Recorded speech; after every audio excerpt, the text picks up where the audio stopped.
Bonjour. Aujourd'hui, nous allons continuer, c'est la troisième journée de notre euh, leçon publique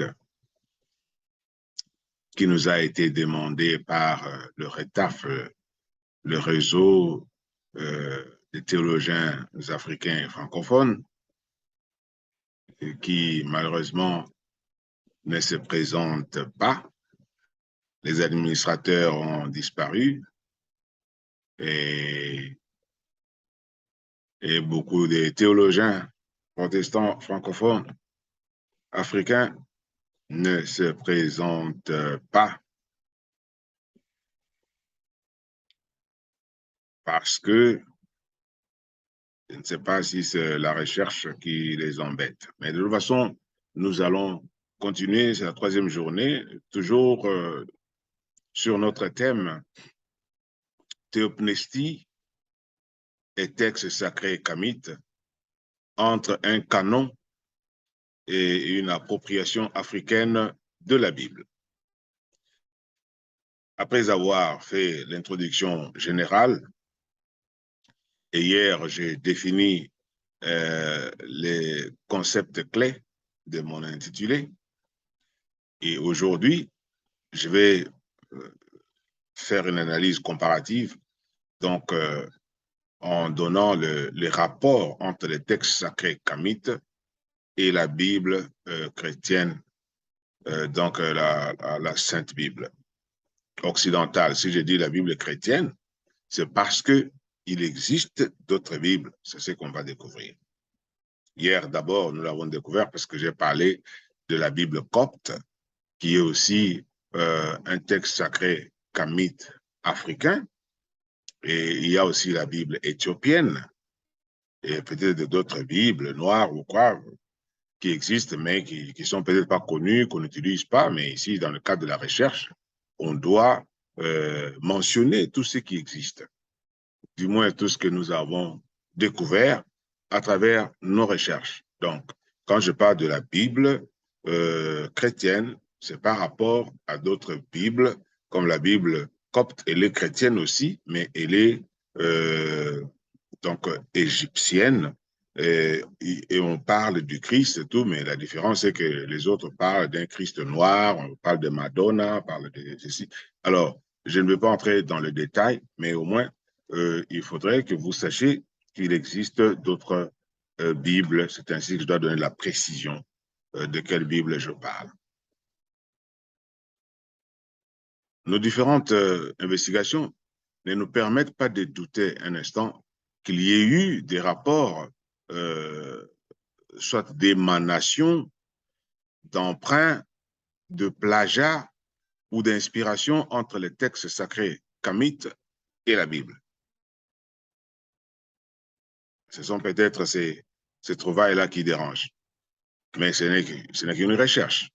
Alors, ces rapports s'expriment par la reprise des différentes conceptions religieuses des Égyptiens dans la Bible et la similarité criarde entre certains récits bibliques avec des récits égyptiens, la similarité de bien des textes bibliques avec des textes égyptiens.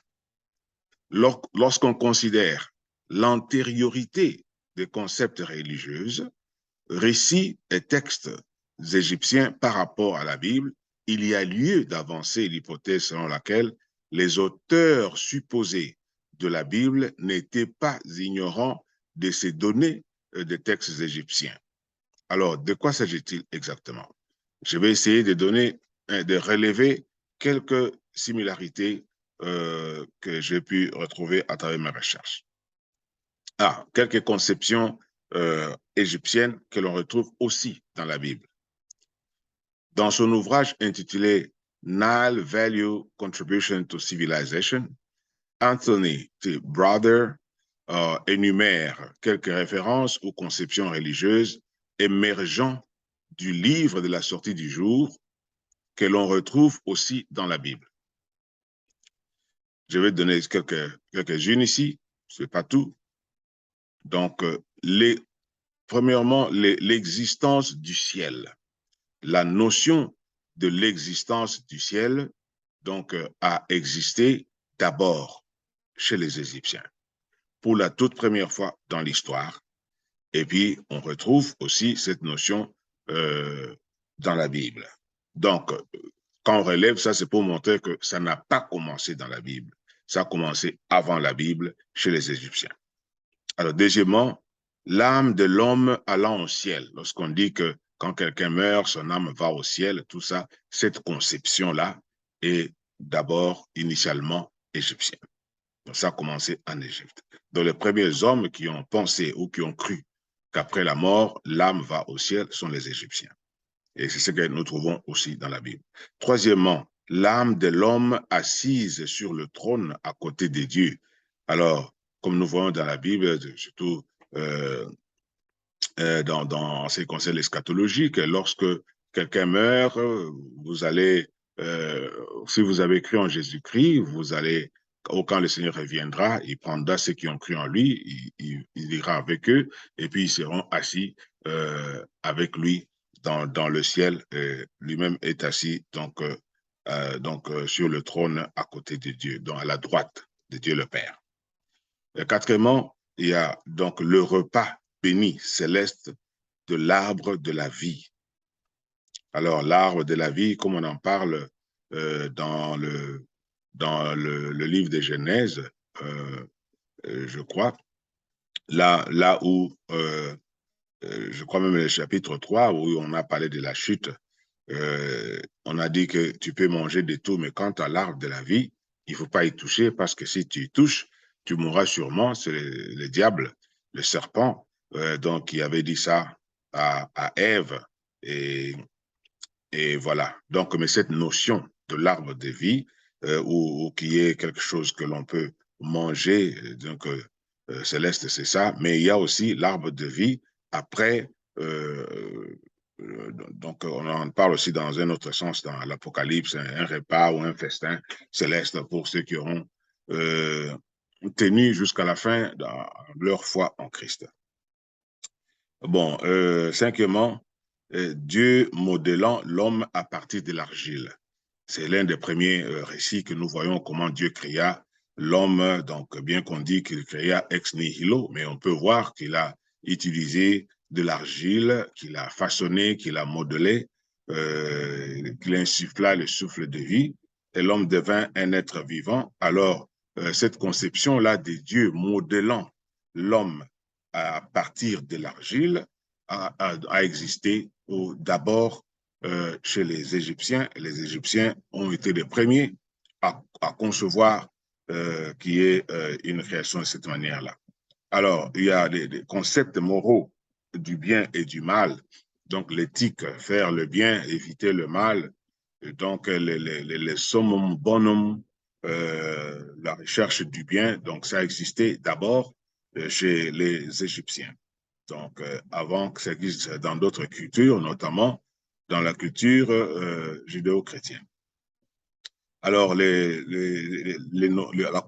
conception, donc, sur les traditions de l'enfer et de son feu. Donc, quand vous n'avez pas cru en Jésus, vous n'êtes pas bien comporté, donc, vous avez été rebelle, et quand vous mourrez, vous allez en enfer, et en enfer, il y a un feu éternel qui vous brûle, et il y aura souffrance et grincement des dents. Alors, ces notions, ces traditions ont commencé d'abord, leur conception a commencé d'abord en Égypte. Donc, je vais me limiter là pour différentes conceptions. Comme je l'ai dit, alors, je peux même ajouter d'autres carrément ici. Il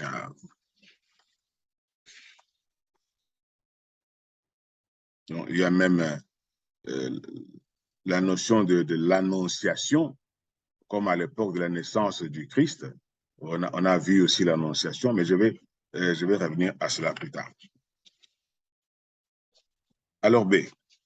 Là, je viens de montrer quelques conceptions qu'on trouve dans la Bible, mais qui existaient déjà chez les Égyptiens. Deuxièmement, le point B, quelques récits égyptiens similaires à ceux de la Bible. Dont un, nous avons par exemple la trinité africaine des Ozar ou Osiris, Aset ou Isis, donc dans le langage de grec, et Héru ou Horus dans le langage de grec, existant depuis 4000 ans, selon Anthony Brother. Donc, euh, remplacé aussi après dans la théologie chrétienne par la Trinité qui consistant à Père, Fils, Saint-Esprit. Donc, on ne dit pas que c'est pas remplacé, mais ce que nous voulons faire ici, c'est une comparaison historique pour montrer que cette Trinité-là existait, donc, ou bien la notion de la Trinité, donc, comme une royauté en trois personnes qui existait chez les Égyptiens. Le but de cette recherche n'est pas de contredire la Bible ou de détruire la Bible, mais de relever ce que nous avons trouvé à travers notre recherche. Parce que nous voyons qu'il y a beaucoup de gens qui se sentent frustrés, qui pensent peut-être qu'on a perdu la tête ou qu'on a dévié, mais non, il ne s'agit pas de cela. Donc, on a demandé de faire une leçon publique, alors on a fait des recherches sur un sujet et on relève ce qu'on a trouvé. C'est ça. Ça peut faire mal, mais c'est ça.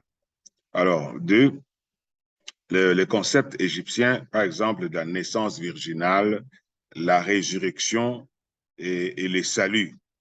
Donc, on trouve que les Égyptiens avaient déjà les notions, donc la conception de la naissance virginale, donc des Horus, qui étaient nés par une vierge, c'est-à-dire sans intervention d'un homme. Et puis, la résurrection, donc Osiris est mort, et puis il est ressuscité le troisième jour. Et puis, le salut, c'est-à-dire quand on s'est bien comporté sur la terre, après sa mort, on passe par les jugements. Et puis, si on a bien répondu aux questions de la maths devant le trône des dieux, alors on peut aller dans la félicité céleste et on est sauvé. Donc, troisièmement, il y a le peuple de la vallée du Nil ont été les premiers humains à exprimer une profonde croyance dans la doctrine de la vie éternelle. Donc, d'ailleurs, le fait que les pharaons étaient momifiés, ils étaient momifiés parce qu'on voulait garder leur corps pour qu'ils ne puissent pas se détériorer, parce qu'ils devaient continuer à vivre après la mort. Donc, c'est ainsi quand on allait dans l'au-delà et on apparaissait devant le trône, et cette sorte de rotation, ce voyage est comparable au voyage du soleil qui se couche la nuit et qui traverse le sous-terre pour apparaître au jour, le jour suivant.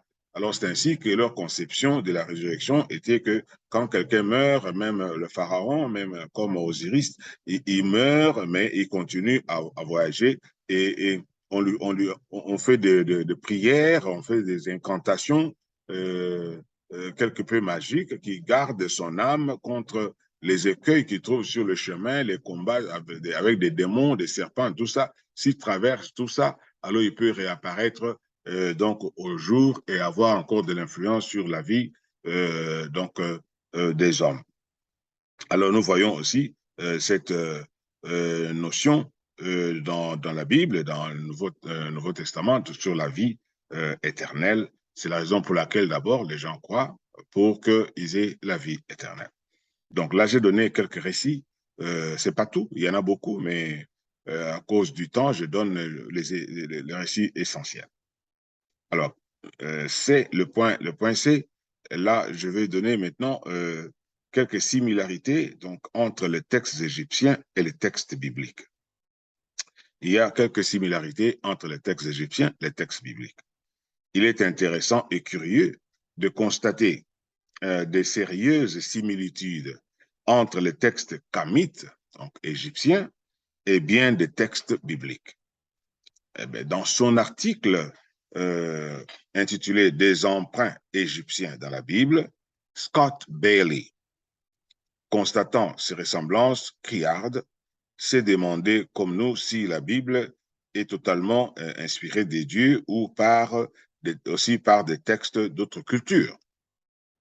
Une analyse comparative complète des textes serait inadaptée dans ce contexte, dans le contexte de cet exposé à cause du temps, parce que les similitudes textuelles sont innombrables.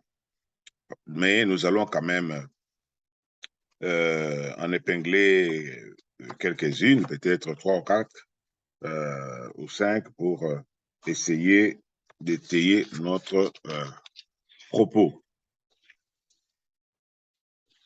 Par exemple, 1. La phrase célèbre du philosophe égyptien Imhotep. La phrase est la suivante. Mangeons et buvons et réjouissons-nous, car demain nous mourrons. Donc, Anthony Brother a relevé cela et on retrouve la même phrase mot à mot, donc dans la Bible, en 2 contextes différents. D'abord, en Ésaïe 22, verset 13, où l'on dit aussi « Mangeons et buvons et réjouissons-nous, car demain nous mourrons ». Et puis, dans le Nouveau Testament, en 1 Corinthiens 15, 32, « Mangeons et buvons et réjouissons-nous, car demain nous mourrons ». Donc, il y a une ressemblance entre les 10 commandements de Moïse qui sont donnés en Exode 20, versets 30 à 17, et reprises en Deutéronome 5, versets 7 à 21. Donc, une ressemblance avec les 42 commandements de la Mahat égyptienne. La Mahat, donc c'est les principes fondateurs le socle même de l'éthique individuelle et sociale donc des Égyptiens qui parlent de la justice, de l'ordre, de la vérité, ainsi de suite. Donc, ce code moral égyptien, mais ce code moral égyptien a été écrit 1500 ans avant les 10 commandements de Moïse, et dont la liste est en annexe. Donc, la liste est là. Je vais donner en anglais. Donc, je ne peux pas tout lire ici. Mais qu'est-ce que ça veut dire? Ça veut dire que quand quelqu'un meurt et il se présente maintenant devant les jugements derniers, devant le trône des dieux, devant donc la Maat personnifiée par une déesse, alors l'homme doit faire des confessions négatives et puis on va mettre son âme qu'on va balancer avec une plume. Alors, si son âme pèse moins, alors il passe, il a gagné. Mais si ça pèse lourd, c'est que ses péchés sont plus nombreux, c'est qu'il est condamné dans ses jugements. Alors, il doit dire, par exemple, au lieu de dire positivement, j'ai fait ceci ou j'ai fait cela, mais il va plutôt confesser négativement, par exemple, que je n'ai pas commis d'iniquité. Donc, je n'ai pas volé avec violence, ou je n'ai pas volé, ou je n'ai pas commis un meurtre, je n'ai pas fait du mal à quelqu'un. Donc, je n'ai pas volé les offrandes, je n'ai pas diminué les obligations, je n'ai pas pillé Dieu, ou je n'ai pas dit de mensonges, ou je n'ai pas volé la nourriture, je n'ai pas causé de la peine, ou je n'ai pas commis la fornication, ainsi de suite, ou je n'ai pas fait couler les larmes, donc je n'ai pas fait quelque chose avec ruse, ou je n'ai pas transgressé la loi, ou je n'ai pas agi d'une manière coupable. Donc, il y a beaucoup, jusqu'à 42. Alors, Anthony, qui a fait donc cette recherche, s'est rendu compte que sur le 42, quand il compare avec les 10 commandements de Moïse, il se rend compte, par exemple, que le premier commandement de Dieu qui dit je suis le Seigneur ton Dieu, dont tu n'auras pas d'autre Dieu à côté de moi. Donc, c'est comparable au 41e commandement de la Maat égyptienne. Donc, deux, par exemple, tu ne feras pas une représentation de moi ou une image donc, qui me représente. Donc, ça ressemble aussi au commandement de la Maat. Et puis, tu ne citeras pas le nom de Saint ton Dieu en vain. Donc, c'est comparable à la Maat, donc le commandement 7, le commandement 37, le commandement 41. Donc, rappelle-toi du sabbat et garde-le saint. Donc, ça correspond à la Maat. Donc, honore ton père et ta mère. Ça correspond à la Maat, au commandement 1, 12 et 28. Donc, tu ne tueras point. Donc, ça correspond à la Maat, commandement 4. Donc, tu ne commettras pas d'adultère. Ça ressemble donc à la Maat, commandement 11, 20 et 21. Donc, tu ne voleras pas. Donc, ça ressemble donc à la Maat, commandement 2, 3, 5, 6, 7, 9, 39, 41.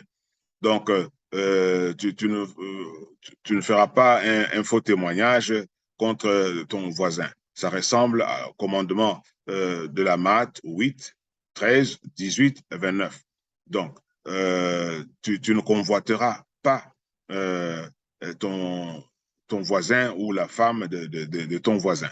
Donc, commandement, ça correspond au commandement de la Maat 13, 20, 21, 29, 33. Donc, cela montre qu'il y a quand même des similitudes. Donc, maintenant, il y a maintenant aussi des similitudes entre les textes de, j'essaie de voir ici, un instant, share screen.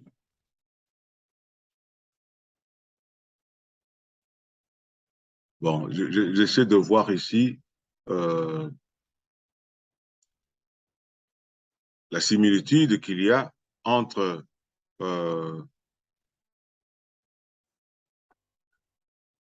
yeah,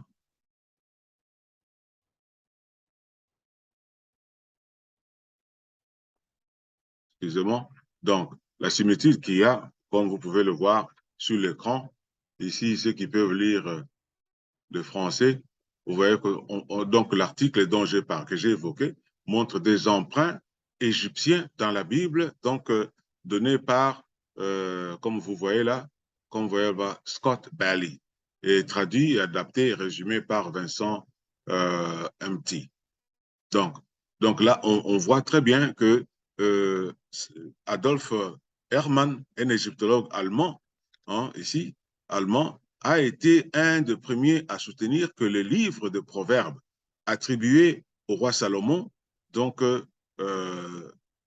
copiait l'enseignement d'Amenémopé.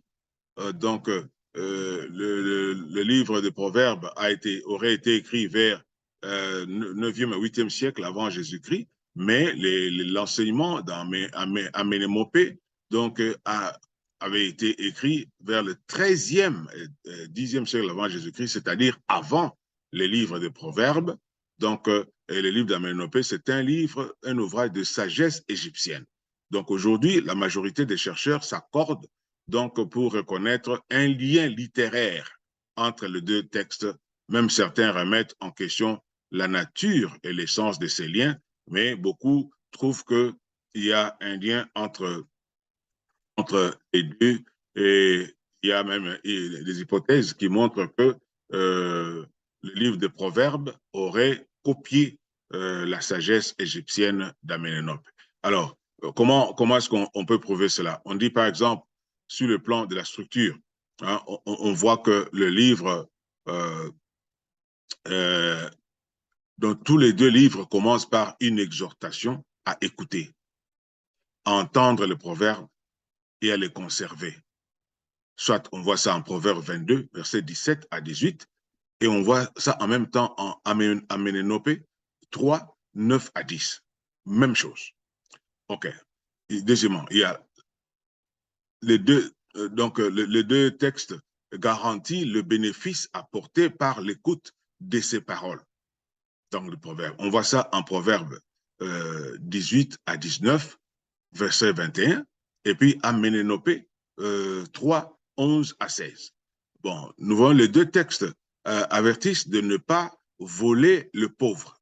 On voit ça en Proverbe 22, verset 22 à 23, et Amenénopée, chapitre 4, verset 4 à 5.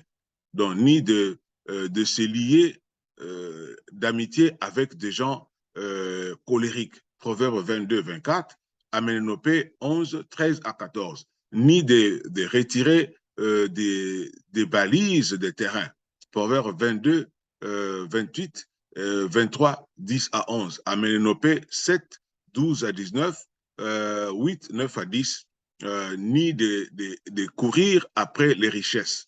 Proverbe 23, 4 à 5, Amenénopée 9, 14 à 10, 5. Donc, ni de parler aux gens des raisonnables. Donc, Proverbe 23, 9, Amenénopée 12, 11 à 12. Donc, les deux textes indiquent comment se comporter lorsqu'on mange en présence d'un roi ou d'un magistrat. Proverbe 23, 1 à 3 et Amenénopée 12, 13 à, donc, à 12, 13 à 18. Donc, vous voyez que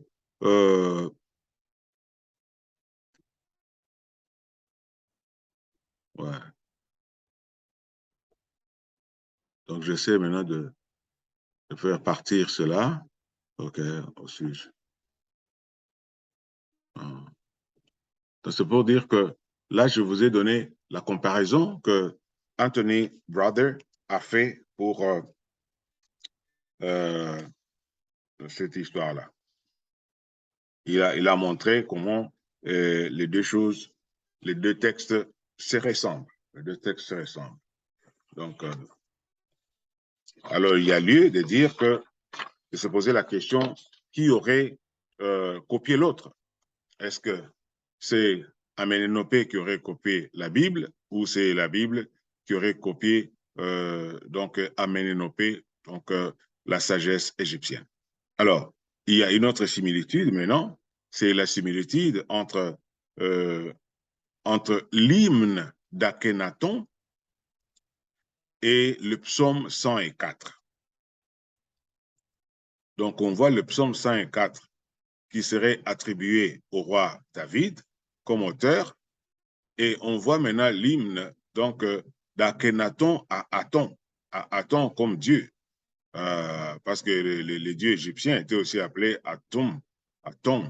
Donc, il y avait plusieurs noms, d'autres noms, c'était aussi à partir des endroits où les gens vivaient, soit si on est à Memphis, soit à Thèbes, ou si on est à Héliopolis. Donc, c'est cela. Alors, lorsqu'on dit, par exemple, ici on dit, The world is in darkness like the dead. Every line cometh forth from its den. All serpents stink. Darkness reign. Donc, le monde est dans les ténèbres comme un mort. Donc, tout lion sort de sa tanière. Tous les serpents, donc, comment on appelle, morts, et les ténèbres règnent. Ça, c'est du côté Amenénope. Maintenant, du côté écrit donc, en 1353 avant notre ère. Maintenant, du côté psaume 104, mais toi, tu fais les ténèbres et il y a la nuit, pendant laquelle toutes les bêtes de la forêt sortent et les jeunes lions rugissent derrière leur proie. Donc, on voit cette similitude-là dans la manière même d'agencer les mots, que ce soit sur le plan poétique, donc dans la mesure, dans le mètre, ou dans le rime, ou dans le parallélisme.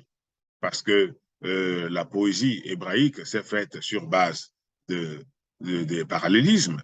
Et ici, nous voyons un parallélisme synthétique, que ce soit chez le livre de Amenénopée ou que ce soit dans le psaume 104.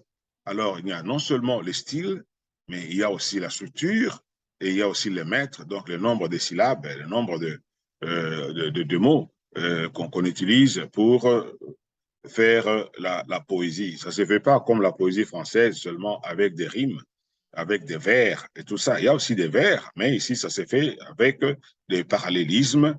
Donc, une idée qui commence, qui continue dans le vers qui suit, ainsi de suite. Donc, c'est comme la même histoire qui continue. Et bien sûr qu'il y a aussi le parallélisme antithétique. Et il y a aussi notre parallélisme. OK. Alors, là vous voyez qu'on montre cette similitude entre donc les deux hymnes, celui de la Bible et celui qui est donc d'Akhenaton fait à Aton. Mais maintenant, ce qui attire notre curiosité, c'est de voir que le même style, la même structure, le même maître, même donc parallélisme, mais maintenant, il y a une différence, par exemple, de plus de 3 siècles. Plus de 3 siècles. Donc, l'hymne d'Akhenaton écrit avant, donc en 1300, en moins 1353, avant notre ère, et puis celui de Psaume 104 écrit en l'an moins 1000, donc avant notre ère. Donc, c'est sur cette base que non seulement Brother a trouvé qu'il y a une similarité, et c'est sur cette base que je trouve qu'il y a une similarité entre les deux textes. Alors, parce qu'il y a similarité, on peut maintenant se demander qui a copié à l'autre. Donc, maintenant, une autre similarité que nous avons trouvée, c'est la similarité entre les vies des personnages. Ici, nous avons le personnage Hérou, qui est fils d'Osiris et qui était maintenant sur le trône, même lors du jugement, qui était né de la Vierge, donc, né d'Isis. Alors, et maintenant, nous avons Jésus-Christ, qui est né de la Vierge Marie, qui est fils du Père, qui est le roi, qui reviendra pour juger les vivants et les morts. Mais maintenant, qu'est-ce qui se passe? On voit que Hérou, qui aurait existé 3200 ans, donc avant notre ère, il avait dans sa vie deux mères, c'est-à-dire Isis, la Vierge, qu'il avait conçue, qu'il a mis au monde, et Nephthys, donc qu'il avait nourri, bercé, comment voulez-vous, oui, qui était sa mère nourricière, et il était amené, il était sorti comme l'unique, donc comme quelqu'un qui avait l'un des 5 frères.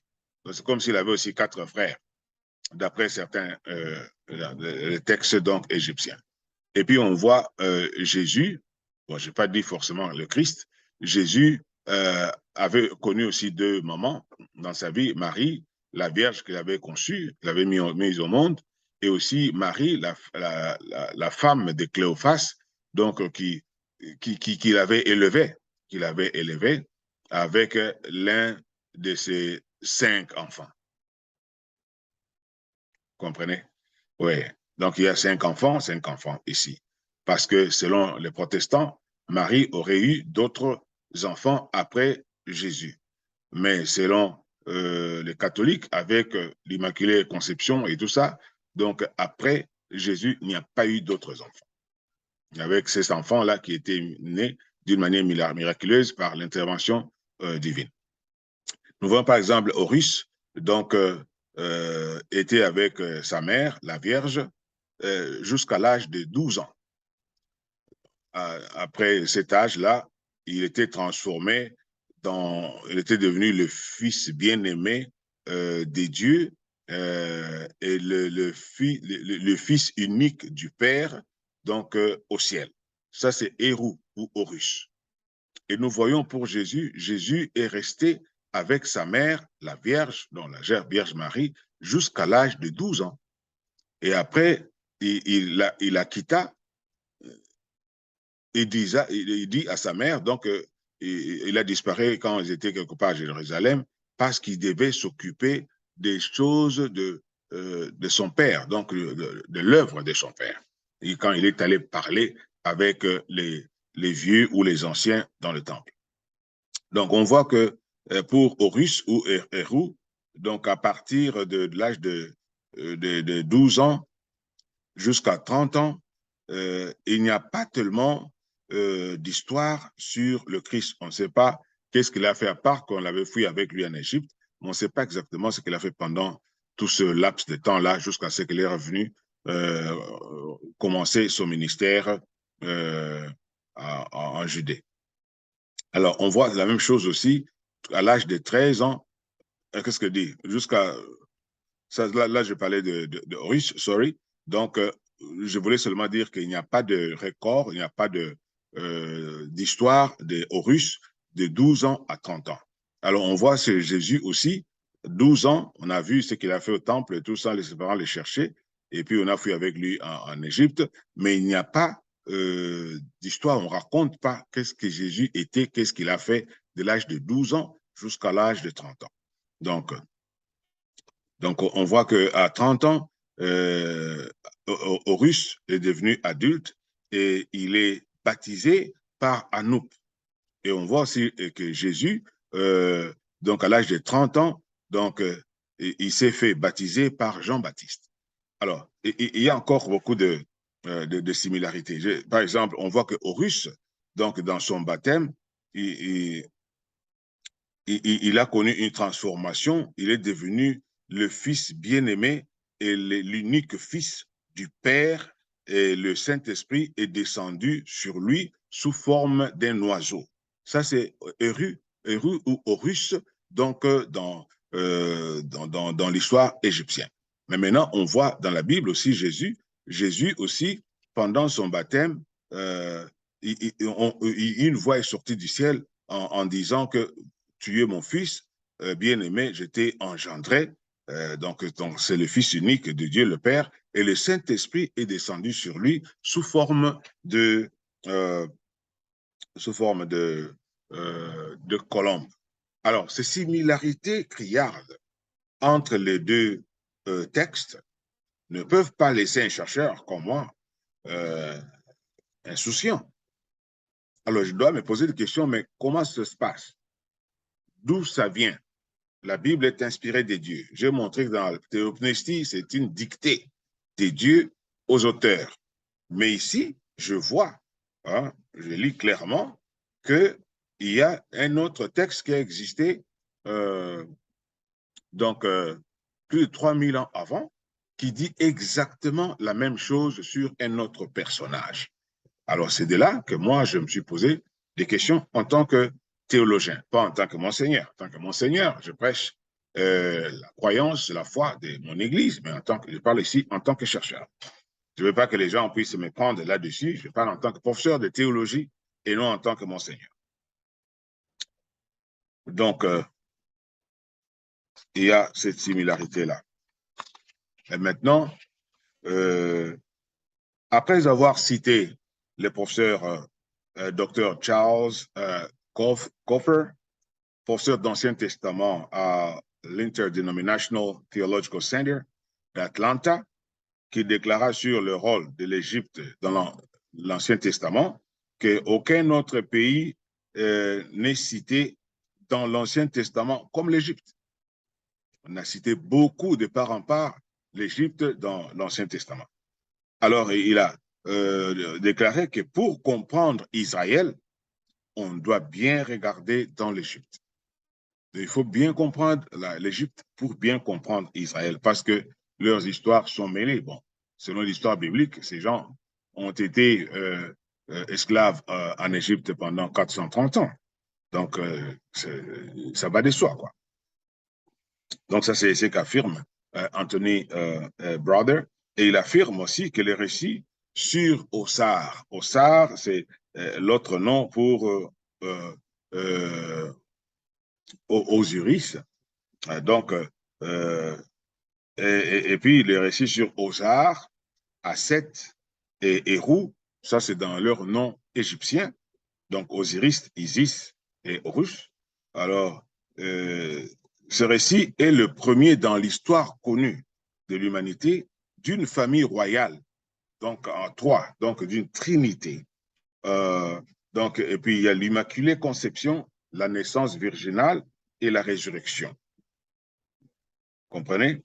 Alors, l'évidence de cette trinité est connue d'avoir existé dans l'ancienne Nubie vers moins 3300 avant notre ère. Et sur les murs du temple de Luxor, en moins 1380 avant notre ère, sont gravées des scènes qui dépeignent ce qui suit. Donc déjà, à plus de 1380, avant notre ère, on a trouvé dans ce temple de Luxor, gravé sur les murs, ce qui suit. La scène de l'Annonciation, comme nous voyons dans le Nouveau Testament, c'est-à-dire les Netcher et Djouiti. On l'a montré, Djouiti en train d'annoncer à la Vierge Aset ou Isis la naissance de son fils Eru. Donc, avant qu'elle ait son enfant, qu'elle conçoive, c'est-à-dire Djouti, qui est considéré comme un Netcherou, donc qui est comparable à un ange, donc dans le monde du christianisme, est venu pour annoncer à Seth que tu tomberas enceinte, tu auras un enfant, donc ton enfant s'appellera Hérou.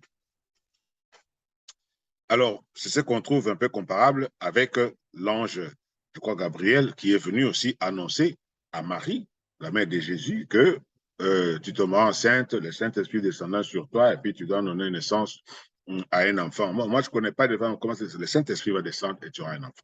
Et il s'appellera Jésus, il s'appellera Emmanuel. Alors, deuxièmement, ce qu'on a trouvé gravé dans ces temples de Luxor, on a trouvé la notion de l'Immaculée Conception, ou le Netcher, mais qui représente le Saint-Esprit selon les histoires, les textes de la comparaison faite avec les Égyptiens, et le Netcher est Hérou ou Hathor, qui sont montrés symboliquement en train d'engrosser maintenant à 7, en tenant donc le signe de vie sur, qui est le symbole de vie, le ankh, sur les nostrils, donc sur les narines de la Vierge qui devait devenir mère. Donc, par exemple, dans le récit de la Bible, pour la naissance du Christ, on dit seulement que le Saint-Esprit va descendre sur toi, tu seras couverte de la puissance du Saint-Esprit et tu tomberas enceinte. Mais ici, dans les récits égyptiens qui existaient avant, on montre deux Netcherou, c'est comme deux anges qui tenaient donc le signe de Ankh, le signe de vie, donc égyptien, donc aux narines de la femme, ce n'est pas si c'est peut-être, elle aspire quelque chose qui vient de Dieu et à partir de là, elle tombe enceinte. Et troisièmement, on montre la naissance virginale et on montre Aset ou Isis en grec. On la voit assise en train de donner naissance sur une sorte de tabouret ou d'escabeau. en train de donner naissance à un nouveau-né et, et il y avait des sages-femmes qui s'occupaient d'elle. Bon, dans le cas de la naissance de Jésus, c'était dans une mangeoire et il n'y avait pas de sages-femmes, à part donc peut-être Joseph qui était là parce qu'il n'y avait pas de place dans l'auberge. Alors, on voit aussi gravé sur le mur du temple de Luxor l'adoration. L'adoration où l'on voit les nouveaux-nés Hérus ou Horus euh, qui est montré en train de recevoir des dons ou des cadeaux donc venant des trois rois mages, donc et pendant qu'il était adoré par une armée des anges et des hommes. Donc, c'est un peu comparable à l'histoire du Nouveau Testament où l'on montre qu'à la naissance de Jésus, il y a des rois qui ont suivi son étoile, qui sont venus jusque là où il était, qui lui ont amené de l'or, de la myrrhe et de l'encens, qui sont venus donner le présent. Et il y avait toute une armée des anges qui a chanté Hosanna au plus haut des cieux et tout ça. Donc, ce sont là les comparaisons qu'on peut trouver, les similarités qui sont quelque peu curieuses pour moi en tant que chercheur, et c'est pourquoi j'ai voulu les partager avec vous. Je ne comprends pas pourquoi les amis, ça les embête. Je ne sais pas ce qu'ils pensent, mais c'est une recherche. Je présente les résultats de ces recherches avec des preuves à l'appui que vous voyez. Donc, il y a aussi une similitude donc, entre les personnages, surtout entre Eru et l'autre. J'ai déjà montré cela. Maintenant, la dernière chose que je vais montrer en ce qui concerne euh, euh, la comparaison, l'étude comparative entre la Bible et donc euh, et les textes égyptiens. Donc, c'est à travers un livre que j'ai reçu, que j'ai acheté, juste pour me renseigner. Euh, j'ai trouvé qu'il y a vraiment de problèmes très, très sérieux. Il y a des problèmes très, très sérieux. Ouais. C'est ce livre-ci,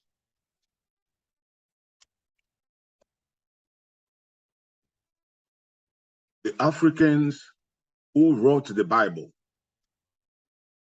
Voilà. The African Who Wrote the Bible. C'est écrit par Nana Banchi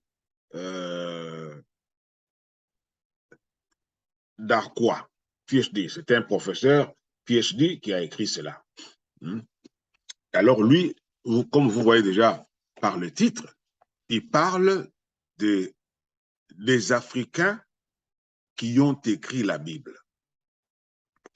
Alors, selon lui, la Bible n'a pas été écrite par beaucoup d'auteurs que nous connaissons, que nous avons étudiés, que nous citons. C'est plutôt les Noirs africains qui ont écrit la Bible et il a démontré que le nom de véritables auteurs africains ont été déformés par l'Occident pour essayer de donner cet honneur aux Occidentaux, mais les vrais auteurs sont de Noirs et il a donné leur nom. Je n'ai pas le temps de vous donner, il y a tout un livre là-dessus. Il a montré leur nom. Donc, africains et comment on les a manipulés, on les a coupés, changé des noms pour les adapter aux noms étrangers, aux noms occidentaux. Et il a aussi démontré qu'Abraham était noir. Et il a montré que la tribu d'Abraham était tout le peuple qui a été considéré comme le peuple juif, comme le peuple élu. Il a démontré que ce peuple, ce sont des Noirs.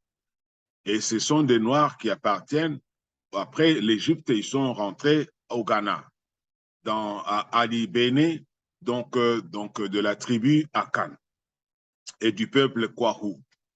Et maintenant, même les noms de ce peuple existent jusqu'à aujourd'hui au Ghana. On retrouve ce peuple au Ghana. Et j'ai essayé d'investiguer pour demander aux Ghanéens s'ils connaissaient le peuple Akan. Et ils m'ont dit la plupart, presque une dizaine, m'ont dit, oui, le peuple Akan existe au Ghana. Et qu'est-ce que vous savez d'eux? Il dit, non, non, ils ont toujours dit, ou ils ont toujours cru qu'ils sont venus de l'Égypte. Donc, c'est-à-dire, après l'Égypte, après plusieurs invasions, que ce soit des Perses, que ce soit des Français, que ce soit je sais pas moi, des Asiatiques, des Grecs, des Hyksos, de tout ça, des Romains, et finalement des Arabes. Alors, les Égyptiens se sont dispersés à travers l'Afrique, et ces tribus existent jusqu'aujourd'hui. Vous comprenez? Et il démontre aussi que même ceux qui sont sortis dans l'Exode, c'était pas de blancs, c'était des noirs, c'était des Africains. Parce que d'abord, son argument, c'est que les Africains, avec le peuple, comme on appelle, la famille de Jacob, est arrivée au nombre de 70 hommes euh, donc en Égypte. Ils se sont multipliés là-bas, ils sont morts là-bas, ils ont eu des femmes égyptiennes et ils sont restés pendant 430 ans. Alors, tous ces gens-là, c'était des Noirs. Ce sont eux qui sont sortis donc de l'Exode. Ce n'était pas forcément un autre peuple. Et puis, il montre beaucoup d'autres choses que le peuple, dont le peuple élu, le peuple d'Israël, c'est un peuple, euh, comment on appelle?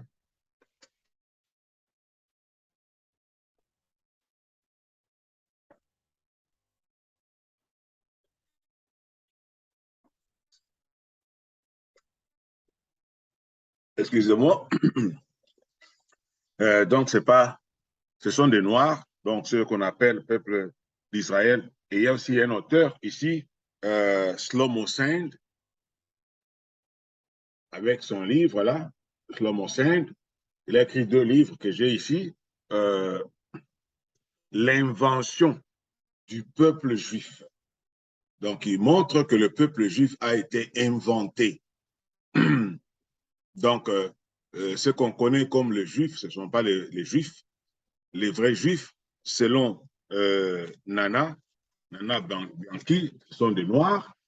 Et selon Shlomo Sand ici, donc le peuple juif qu'on connaît, c'est une invention, une pure invention, parce que ils ne peuvent pas réclamer une territorialité donc de donc d'Israël, parce que la Bible elle-même dit que tous ces gens sont venus, s'ils sont descendants d'Abraham, Abraham, fils de Terah, donc il est venu dur en Chaldée. Donc s'ils appartiennent à une certaine descendance, ce sont des Chaldéens et non des Israélites, mais qui seraient allés sur une terre d'autrui et allaient occuper là-bas de Canaan. Ce ne sont pas des Cananéens, mais ce sont des Chaldéens. Donc, ils ne peuvent pas se réclamer. Et puis, il montre que ce qu'on appelle juifs, c'est tous ceux qui avaient cru donc, à la religion du judaïsme, quelle que soit leur origine, quelle que soit leur nationalité, tous ceux qui ont suivi, même les prosélytes qui ont suivi la religion juive, ce sont des juifs, mais ce ne sont pas forcément des Hébreux.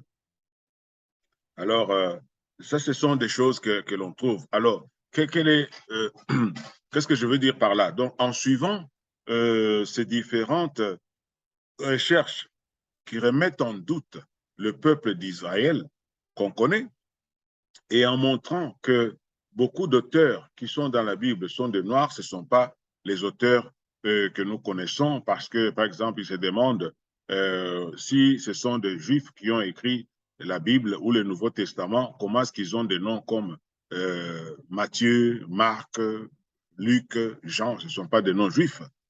Donc, ainsi de suite, les Paul et tout ça m'a dit, bon, peut-être parce qu'il y avait des Grecs, ils étaient sous la domination grecque, peut-être qu'on a changé des noms en grec ou quelque chose comme ça. Alors, ce sont des choses qu'on va continuer à étudier. Donc, là, j'ai essayé de faire une étude comparative parce que je parle des textes sacrés égyptiens, donc entre un canon et une appropriation africaine de la Bible. Donc, ce sont des possibilités qui se présentent à moi lorsque je vois toutes ces similitudes. Alors, est-ce qu'on peut dire que les textes sacrés africains qui auraient inspiré les textes juifs parce qu'il est connu que les Juifs ont été influencés par les Égyptiens, de par l'histoire, même l'histoire biblique. Donc, mais maintenant, sur le plan des textes, on voit maintenant les similitudes qui sont aussi criardes. Mais si c'est vrai que le peuple d'Israël qu'on a, ce n'est pas le véritable peuple d'Israël, donc c'est une histoire fabriquée, alors là, ça pose encore beaucoup de problèmes plus sérieux.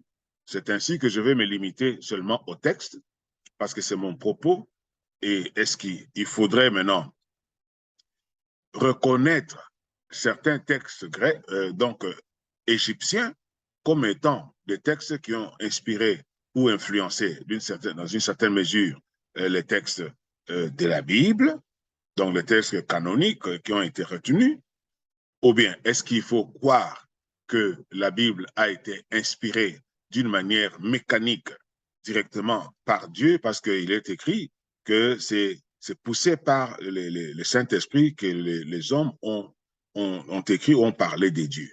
Donc, ils n'ont pas inventé. Donc, c'est venu des dieux. Mais maintenant, l'histoire montre qu'il y a une influence des autres cultures, la culture noire africaine. Et quand on parle maintenant d'appropriation, est-ce que les Africains doivent maintenant considérer la Bible non comme un livre des étrangers, des impérialistes qui sont venus nous imposer leur religion? Est-ce qu'ils doivent maintenant comprendre que la Bible, c'est un livre africain? Donc, ce sont les Africains qui auraient écrit ces livres. Et le peuple dont on parle dans la Bible, c'est le peuple africain, le peuple noir. Alors, il faut embrasser la Bible, la prendre comme un livre à nous. Et lorsqu'on en parle, lorsqu'on pêche sur la Bible, on ne doit pas se sentir frustré, on ne doit pas se dire il faut se libérer de toutes ces histoires parce qu'on nous a menti ou bien on nous a mis sous un joug, mais qu'on fasse ça avec beaucoup plus d'enthousiasme, beaucoup plus de gaieté et beaucoup d'empressement, parce qu'il s'agit de nos propres traditions, les traditions de nos ancêtres, a déjà depuis le Kemet, depuis l'Égypte ancien jusqu'à aujourd'hui. Et maintenant, même les chrétiens africains pourront maintenant parler de la Bible avec beaucoup d'enthousiasme parce que ça retrouve leur âme, ça retrouve leur origine, ça retrouve aussi leurs ancêtres. Ça, c'est le questionnement que nous avons en faisant cette recherche. Alors demain, nous allons essayer de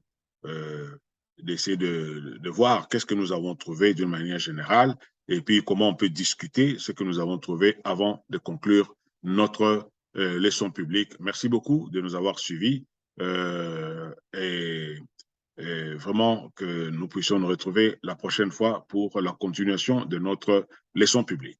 Merci. Au revoir.